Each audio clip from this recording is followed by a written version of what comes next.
नमस्कार, जय हिंद आप सभी लोगों को। उम्मीद करते हैं आप सब लोग अच्छे होंगे और आप लोग अपनी तैयारी भी बहुत अच्छे से कर रहे होंगे। तो चलिए आज की क्लास में फिर से हम आपके साथ टॉप 20 क्वेश्चन डिस्कस करने वाले हैं। जैसा कि जो छात्र हमसे पहले से जुड़े हुए हैं वो लोग जान रहे होंगे कि हम रोज आपके लिए 20 क्वेश्चंस लेकर आते हैं। तो उसी का आज हमारा पार्ट नंबर 5 होने वाला है आप लोगों के लिए। इससे पहले जिन लोगों ने हमारे 4 पार्ट ना देखे उनको देखिए, आपको जरूर वहाँ से बहुत सारे क्वेश्चन आपके एग्जाम में देखने को मिलेंगे। तो आज की क्लास का पहला क्वेश्चन स्टार्ट करने से पहले जो हमने आपसे क्वेश्चन पूछा था उसका जवाब आपका ऑप्शन नंबर डी सही हो जाएगा, उपयुक्त में से एक से अधिक। ठीक है, तो आज की क्लास को स्टार्ट करने से पहले आप लोगों से एक ही बात बोलना चाहेंगे, अगर क्लास पसंद आए तो जरूर आप लोग इस वीडियो को शेयर जरूर कर देना। तो पहला क्वेश्चन आपसे कहता है कि ऑल इंडिया मुस्लिम लीग ने किस वर्ष अलग पाकिस्तान की मांग का प्रस्ताव रखा था। ये मोस्ट इंपॉर्टेंट क्वेश्चन है, तो याद रखना 23 मार्च 1940 को जो है आपके ऑल इंडिया मुस्लिम लीग ने अलग पाकिस्तान की मांग का प्रस्ताव रखा था। और ये पूछते हैं कि किस अधिवेशन में, तो आप लोग जवाब देंगे आपके लाहौर अधिवेशन में। तो चलिए इसका एक्सप्लेन भी समझते हैं हम लोग। कहता है कि 23 मार्च 1940 को ऑल इंडिया मुस्लिम लीग के लाहौर अधिवेशन में भारत से पृथक पाकिस्तान राज्य की मांग का प्रस्ताव रखा गया था। ठीक है, आगे देखते हैं क्वेश्चन नंबर 82 क्या कहता है। कहता है कि 1915 में आपके होम रूल लीग किसने प्रारंभ किया। तो होम रूल लीग जो है ये आपके किसने प्रारंभ किया अगर आपसे पूछा जाए तो याद रखना इनका नाम एनी बेसेंट और आपके बाल गंगाधर तिलक ने प्रारंभ किया था। अब देखते हैं ऑप्शन में क्या एनी बेसेंट और बाल गंगाधर तिलक है, तो देखेंगे यहां पर एनी बेसेंट तो आपके ऑप्शन में है, लेकिन आपके ऑप्शन में बाल गंगाधर तिलक नहीं है। तो याद रखना आपसे पूछा गया है लीग किसने प्रारंभ की थी, तो याद रखना इसको जो है प्रारंभ करने की जब बात पूछी जाएगी तो इसको आपके तिलक ने प्रारंभ किया था, इसीलिए आपके बाल गंगाधर तिलक आपके ऑप्शन में है नहीं। तो इसीलिए इसका जवाब कौन सा हो जाएगा, उपयुक्त में से कोई नहीं। ठीक है, प्रारंभ की बात करेगा तो आपके बाल गंगाधर तिलक ने इसको जो है प्रारंभ किया था। आगे क्वेश्चन देखते हैं, अब इसके बारे में थोड़ा बहुत पढ़ लेते हैं ताकि और अच्छे से क्लियर हो जाए। कहता है कि भारत में होम रूल आंदोलन शुरुआत एनी बेसेंट तथा बाल गंगाधर तिलक के नेतृत्व में शुरू किया गया था। होम रूल आंदोलन का प्रचार प्रसार के लिए तिलक ने अप्रैल 1916 में तथा एनी बेसेंट ने सितंबर, देखिए यही रीजन है कि आपका ऑप्शन जो है तिलक वाला सही होगा, क्योंकि इन्होंने अप्रैल में और इन्होंने आपके सितंबर में। ठीक है, बस इतना सा अंतर है, इसीलिए आपका ऑप्शन नंबर बी नहीं सही होगा एनी बेसेंट का। ठीक है, 83 नंबर क्वेश्चन देखते क्या कहता है। कहता है कि मुस्लिम लीग द्वारा किस तिथि को मुक्ति दिवस मनाया गया था। तो जो आपकी मुस्लिम लीग थी इसने जो है किस दिन मुक्ति दिवस मनाया, तो याद रखना ये डेट आप लोगों के लिए काफ़ी महत्वपूर्ण होने वाली है। तो याद रखना जो आपकी मुस्लिम लीग ने है इसने मुक्ति दिवस जो प्रारंभ किया था वो आपके 22 दिसंबर 1939 से प्रारंभ किया था।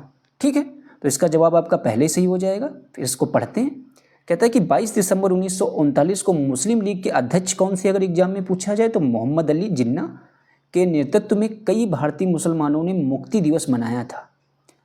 मुस्लिम लीग परिषद 16 अगस्त 1946 को प्रत्यक्ष कार्रवाई दिवस के रूप में घोषित किया गया। तो प्रत्यक्ष कार्रवाई दिवस के रूप में किस दिन को घोषित किया गया, तो आप लोग जवाब देंगे 16 अगस्त को। ठीक है, आगे देखते हैं। कहता है किस स्थान पर बीजी तिलक ने होम रूल लीग की स्थापना 1916 में की थी। ये भी मोस्ट इंपॉर्टेंट क्वेश्चन है। तो याद रखना जो आपके बीजी तिलक हैं यानी जो आपके बाल गंगाधर तिलक जी हैं, इन्होंने अप्रैल 1916 में जो क्या किया था, बेलगांव और पुणे में होम रूल लीग की स्थापना की थी। तो यहाँ पर आप देखेंगे बेलगांव तो आपके ऑप्शन में है नहीं, तो इसीलिए इसका जवाब आपका पूर्ण सही हो जाएगा। ठीक है, तो इसीलिए इसका जवाब आपका 84 का ए बिल्कुल सही हो जाएगा। एक्सप्लेन समझते हैं ताकि आपको अच्छे से चीज़ें याद हो जाएं। कहता है कि अप्रैल 1916 में बाल गंगाधर तिलक ने बेलगांव पुणे में होम रूल लीग की स्थापना की थी। देखिए ऑप्शन में अगर बेलगांव होता तो उपयुक्त में से एक से अधिक हो जाते, जबकि एनी बेसेंट ने सितंबर 1916 में मद्रास जो से होम रूल लीग की शुरुआत की थी। अगर आपसे एग्जाम में पूछा जाए कि जो आपकी एनी बेसेंट हैं इन्होंने होम रूल लीग की शुरुआत कहाँ से की थी, तो आप लोग जवाब देंगे मद्रास से। इस आंदोलन का सामान्य उद्देश्य भारत में स्वशासन प्राप्त करना था। अगर पेपर में पूछा जाए किस आंदोलन का मुख्य उद्देश्य स्वशासन प्राप्त करना था, तो आप लोग बोलेंगे कौन सा आंदोलन, ये जो आपका होम रूल लीग। आगे कहता है तिलक की मांग तिलक की लीग जो थी महाराष्ट्र, कर्नाटक, मध्य प्रांत, बरार में काम करती थी तथा एनी बेसेंट की लीग देश के बाकी हिस्सों में काम करती थी। ये भी आप समझ गए किस किस हिस्सों में काम करती थी। आगे देखते हैं, कहते हैं इनमें से कौन सी घटना पहले हुई थी। पहले वाली घटना आपको बताना है, तो इसको हम लोग समझते हैं। काफ़ी अच्छा क्वेश्चन है, इसको ध्यान से थोड़ा पढ़ना। कहता है कि भारत छोड़ो आंदोलन का प्रस्ताव। देखिए, जब आप इसकी डेट टाइम पीरियड याद होगा तभी आप ऐसे क्वेश्चन का जवाब दे सकते हैं। तो याद रखना, भारत छोड़ो आंदोलन का प्रस्ताव जो था ये आपको सबसे पहले याद रखना है। ये आपका कब आया भारत छोड़ो आंदोलन का प्रस्ताव? तो 8 अगस्त 1942 को। ठीक है, हम आपको डेट लिख देंगे तो आप इसका जवाब आसानी से दे देंगे। तो भारत छोड़ो आंदोलन आपका प्रस्ताव 8 अगस्त 1942 को आया। फिर कहता है क्रिप्स मिशन का आगमन आपके कब हुआ? तो क्रिप्स मिशन का आगमन आपके 22 मार्च और 1942 को हुआ। ठीक है, ये आप समझ गए होंगे। फिर आगे कहता है लॉर्ड वेवल का गवर्नर जनरल के रूप में आगमन कब हुआ? तो इनका आगमन आपके 1943 में हुआ था, तो इसका रिलेशन कोई नहीं है। तो सबसे पहले की घटना देखेंगे आप कौन सी हुई है। अब अगस्त मार्च के अकॉर्डिंग आप पता करिए, तो सबसे पहले की घटना आपकी जो हो जाएगी वो ऑप्शन नंबर बी सही हो जाएगा। क्रिप्स मिशन का आगमन की घटना इसमें से सबसे पहले हुई है। इनकी डेट आप लोग जरूर याद रखना, जैसा कि इसमें दे रखा गया कि 22 मार्च 1942 को आपके क्रिप्स मिशन का आगमन हुआ और 8 अगस्त 1942 को भारत छोड़ो आंदोलन का प्रस्ताव। फिर कहता है कि 15 जून 1943 को लॉर्ड वेवल का गवर्नर जनरल के पद पर आगमन हुआ। ठीक है, आगे देखते हैं क्रांतिकारी गतिविधियों से संबंधित जो क्वेश्चन पूछे गए हैं, पूछे जा सकते हैं, उनको हम लोग समझते हैं। कहते हैं कि पहला क्वेश्चन मोस्ट इंपॉर्टेंट, ये भी क्वेश्चन वेरी वेरी इंपॉर्टेंट। कहता है कि गदर पार्टी की स्थापना कहाँ पर हुई थी? तो गदर पार्टी की जो आपकी स्थापना ये आपके संयुक्त राज्य अमेरिका में हुई थी। इसके बारे में पढ़ते हैं कब एक्सप्लेन समझते हैं। कहता है गदर पार्टी की स्थापना संयुक्त राज्य अमेरिका, ये तो हमने आपको बता दिया है। और अमेरिका में हुई कहाँ? सैन फ्रांसिस्को के एस्टोरिया में 1913 में अंग्रेजी साम्राज्य को जड़ से उखाड़ फेंकने के उद्देश्य से हुई थी। आपसे ये भी पूछ सकता है कि गदर पार्टी की स्थापना के पीछे मोटिव क्या था, इसका उद्देश्य क्या था? तो आप लोग जवाब देंगे अंग्रेजी साम्राज्य को जड़ से उखाड़ फेंकने की वजह से आपके गदर पार्टी की स्थापना की गई थी। इसके अध्यक्ष का नाम आप लोग जरूर याद रखना, सरदार सोहन सिंह भाकना थे इसके अध्यक्ष आपके किसके? गदर पार्टी के। आगे देखते हैं 87 नंबर क्वेश्चन कहता है 1913 में आपकी अनुशीलन समिति की एक शाखा की स्थापना पटना में की किसने की? तो याद रखना, जो आपके पटना में जो आपकी अनुशीलन समिति की स्थापना हुई थी वो किसने की थी? अगर आपसे पूछा जाए तो याद रखना 87 नंबर क्वेश्चन का जवाब आपका ऑप्शन नंबर बी सही हो जाएगा। सचिंद्र नाथ सान्याल ने आपके अनुशीलन समिति की शाखा की पटना में क्या की थी? स्थापना की थी। आगे देखते हैं, इसके बारे में पढ़ते हैं। कहता है कि अनुशीलन समिति की एक शाखा पटना में सचिंद्र नाथ सान्याल ने जो है 1913 में स्थापित की थी। इसकी स्थापना 24 मार्च 1902 को प्रमथ नाथ मित्रा तथा बरिंद कुंवर घोष ने कलकत्ता में की थी। ठीक है, आगे देखते हैं 88 नंबर क्वेश्चन कहता है कि गदर पार्टी से प्रभावित होकर चिश्ती खान एवं डुंडे खान ने निम्नलिखित में से किस स्थान पर विद्रोह किया? देख सकते हैं आपका क्वेश्चन का लेवल किस तरीके का पूछा गया है। बहुत सारे लोगों को इसका जवाब नहीं पता होगा। इस तरीके के क्वेश्चन किसी के भी सामने आ जाएं, चाहे जितना भी वो पढ़ता हो, इस तरीके के क्वेश्चनों में दिक्कत होगी। तो याद रखना, इसका जो जवाब आपका 88 नंबर क्वेश्चन का हो जाएगा वो आपका ऑप्शन नंबर सी सही हो जाएगा, सिंगापुर में। ठीक है, इसका एक्सप्लेन हम लोग समझते हैं। कहता है कि गदर पार्टी से प्रभावित होकर चिश्ती खान एवं डुंडे खान ने सिंगापुर में विद्रोह किया और गदर पार्टी का गठन 1913 में किया गया। इसका मुख्यालय कहाँ है अगर पूछा जाए तो सैन फ्रांसिस्को में स्थित है और सोहन सिंह भाकना इसके संस्थापक अध्यक्ष थे। आगे कहता है किस वर्ष आपके मुजफ्फरपुर बमकांड की घटना घटी? ये भी इंपॉर्टेंट क्वेश्चन, इसको आप लोग जरूर याद रखना। जो आपका मुजफ्फरपुर बमकांड था, बम कांड से याद रखना 8, बम कांड मतलब 1908। कौन सा बम कांड? मुजफ्फरपुर बम कांड। इसका एक्सप्लेन हम लोग समझते हैं क्या कहते हैं। देखिए, एक्सप्लेन पढ़ने से आपको चीज़ें 2 बार पढ़ लेते हो तो चीज़ें क्लास में ही क्लियर हो जाएंगी। इसी वजह से एक्सप्लेन पढ़ना आप लोगों के लिए बहुत ज़रूरी है। क्या एक्सप्लेन पढ़ते हैं? एक्सप्लेन पढ़ने से चीज़ें जब आप 2 बार पढ़ लेंगे तो आपको क्लास में ही चीज़ें याद हो जाएंगी। तो आप लोग एक्सप्लेन जरूर समझिए। कहता है मुजफ्फरपुर बम कांड की घटना 30 अप्रैल 1908 को बिहार के मुजफ्फरपुर में घटी। अब अगर पूछा जाए मुजफ्फरपुर पड़ता कहाँ है तो आप लोग बोलेंगे बिहार में। इस घटना को क्रांतिकारी खुदीराम बोस और आपके उनके साथी कौन थे? प्रफुल्ल चाकी ने अंजाम दिया था। किसने किसने? प्रफुल्ल चाकी, ये किसके साथी थे? आपके खुदीराम बोस के। इन दोनों लोगों ने ही इस घटना को, मुजफ्फरपुर बम कांड को अंजाम दिया था। आगे कहता है मुजफ्फरपुर बम कांड को किसे मौत की सज़ा दी गई? तो याद रखना जब आपका मुजफ्फरपुर बम कांड हुआ था तो उसके लिए जो मौत की सज़ा दी गई थी वो आपके खुदीराम बोस जी को दी गई थी। इसका एक्सप्लेन समझते हैं। मुजफ्फरपुर षड्यंत्र केस 1908 अलीपुर बम कांड कहता है क्या? 30 अप्रैल 1908 को मुजफ्फरपुर के मुख्य प्रेसिडेंसी मजिस्ट्रेट D.H. किंग्सफोर्ड की हत्या के लिए खुदीराम बोस और प्रफुल्ल चाकी द्वारा असफल साजिश हुई थी। ठीक है। अब क्या कहता है कि इनको फांसी की डेट पूछी जा सकती है, इसको याद रखना। खुदीराम बोस को 11 अगस्त 1908 को फांसी पर लटकाया गया। वह फांसी पाने वाले सबसे कम उम्र के, मोस्ट इंपॉर्टेंट ये भी लाइन है, सबसे कम उम्र के क्रांतिकारी कौन बन गए? खुदीराम बोस।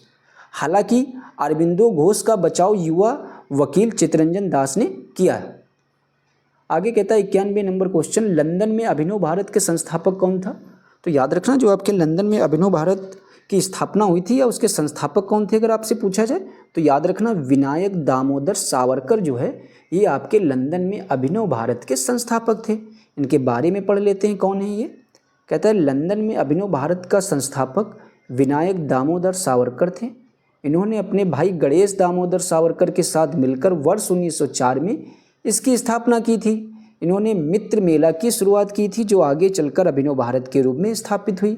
इनके द्वारा लिखी गई 2 पुस्तकें the history of the war of Indian independence तथा हिंदुत्व, हिंदू कौन, प्रमुख इनकी क्या हो जाएंगी? पुस्तकें हो जाएंगी।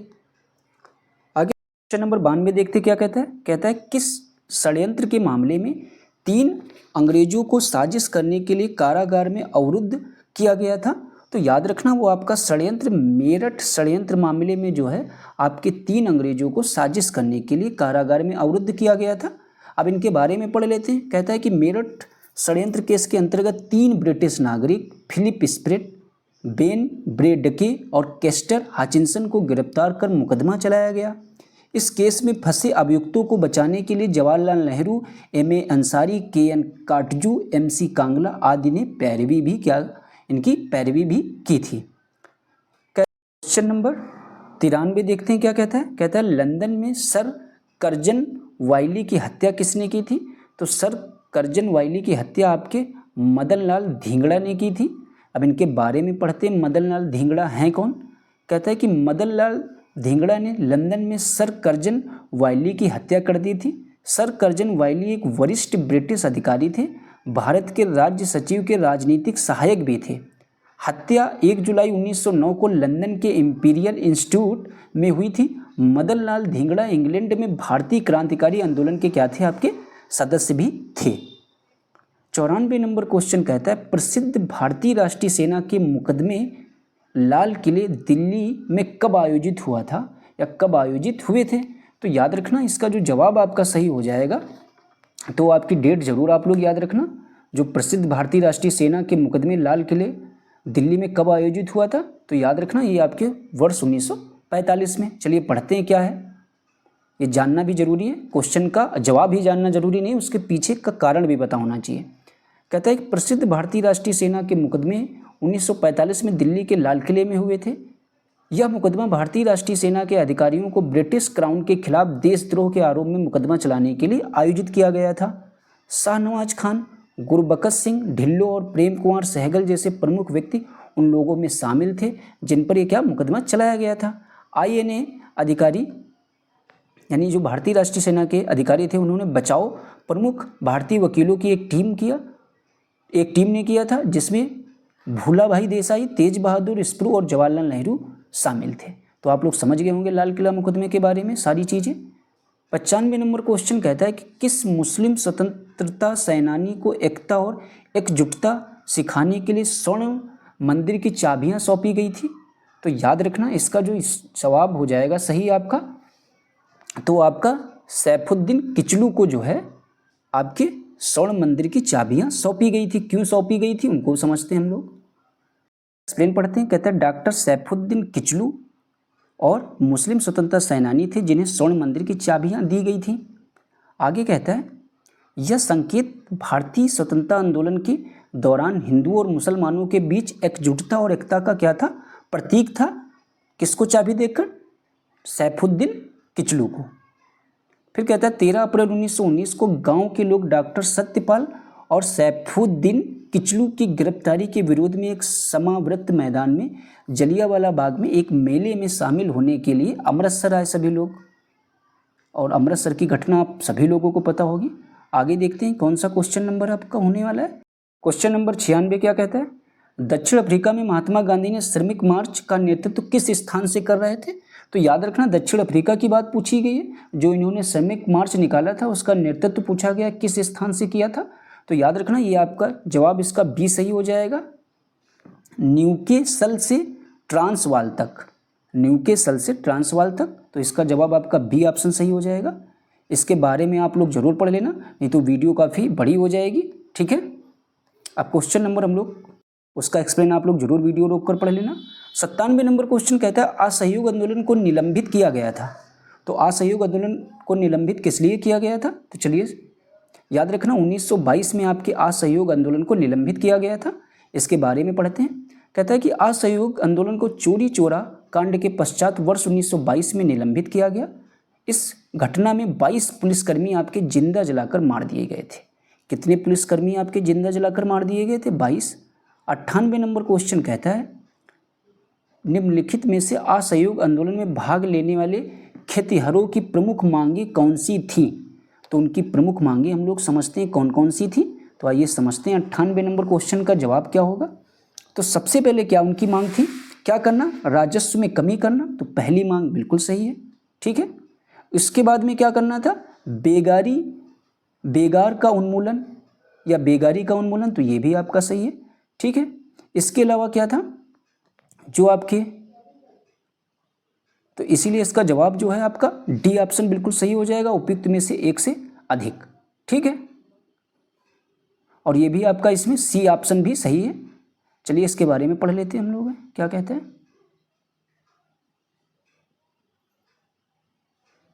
कहता है कि असहयोग आंदोलन में भाग लेने वाले किसानों की प्रमुख मांगे क्या थी? राजस्व में कमी करना, बेगारी का उन्मूलन करना, जमींदारों का बहिष्कार किया जाना चाहिए और आपकी आदिवासी खेतिहरों के वन क्षेत्रों पे अपने पशु को चराने व ईंधन की लकड़ी तथा फल इकट्ठा करने हेतु वनों में प्रवेश की अनुमति की मांग की। अतः विकल्प डी सही उत्तर हो जाएगा। अब 99 नंबर क्वेश्चन आज का क्या कहता है? कहता है खुदाई खिदमतगार आंदोलन का नेतृत्व किसने किया था? तो जो आपका खुदाई खिदमतगार आंदोलन था, इसका आंदोलन आपके खान अब्दुल गफ्फार खान ने किया था। खुदाई खिदमतगार आंदोलन का नेतृत्व आपके खान अब्दुल गफ्फार खान ने किया था। तो 99 का जवाब आपका बी सही हो जाएगा। देखते हैं, कहता है खुदाई खिदमतगार आंदोलन उत्तर पश्चिम सीमांत प्रांत में पश्तून स्वतंत्रता सेनानी अब्दुल गफ्फार खान के नेतृत्व में एक अहिंसक आंदोलन था। खुदाई खिदमतगार आंदोलन का शुरुआत आपसे पूछी जाए किस डेट को हुई? तो 1929 आप लोग जरूर याद रखना, ये डेट महत्वपूर्ण है। 100 नंबर क्वेश्चन देखते हैं क्या कहता है। कहता है कि पूना समझौते पर हस्ताक्षर कब किए गए?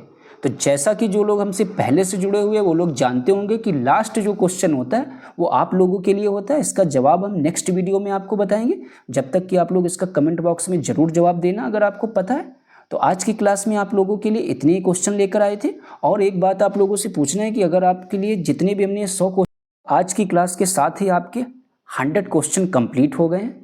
अब हम ऐसा सोच रहे हैं कि इन 100 क्वेश्चनों को अगर एक साथ हम एक वीडियो में आपको प्रोवाइड करा दें तो आप अपनी तैयारी को भी देख सकते हैं कि आपको कितने क्वेश्चन तैयार हुए और आपका एक टेस्ट की तरीके वो आपका वीडियो भी हो जाएगा। ठीक है, तो इसीलिए सारे 100 क्वेश्चन हम आपको एक साथ प्रोवाइड कराने की कोशिश करेंगे। और अगर आपको आज की क्लास हमारी पसंद आई हो तो ज़रूर आप लोग इस वीडियो को ज़्यादा से ज़्यादा लोगों में शेयर जरूर कर देना और अपने इस वीडियो को बिना लाइक और चैनल को बिना सब्सक्राइब किए बिल्कुल भी ना जाना। हमारे इस वीडियो को देखने के लिए आप लोगों का बहुत बहुत धन्यवाद। मिलते हैं किसी नेक्स्ट वीडियो में, जब तक के लिए राधे राधे।